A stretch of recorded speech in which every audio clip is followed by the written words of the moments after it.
Hey guys, today I'm making the most delicious chocolate tart using the Maille Dijon original.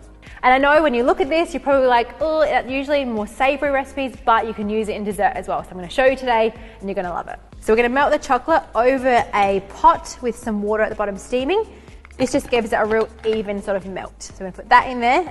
So now that that has almost melted fully, we're gonna add some coconut oil in there. So that's gonna help it bind and sort of like set in the fridge. So while that is melting on the stove, we're gonna add the rest of the ingredients into a blender. So we've got some canned coconut milk here, about half a cup.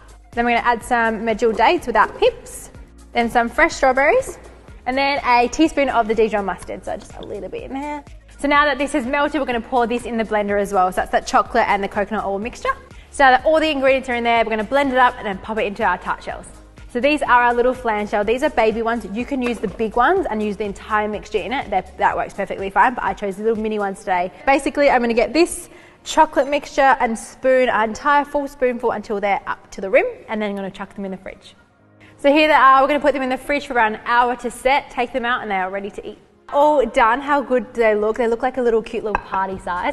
But what I'm gonna do, just to give like a little bit of extra style and look, we're gonna put a little bit of cacao on top. So I'm gonna pop it through like a baby sieve. So once they're done, of course, for a little bit of added extra, we did put some strawberries in the mixture, but on top, make it look really nice. So we're gonna put some sliced strawberries just anywhere on top. So check out how good that looks. I'm absolutely obsessed with it. I can't wait to eat it. But how good is that to sneak a little bit of mustard into your desserts? Get the recipe now.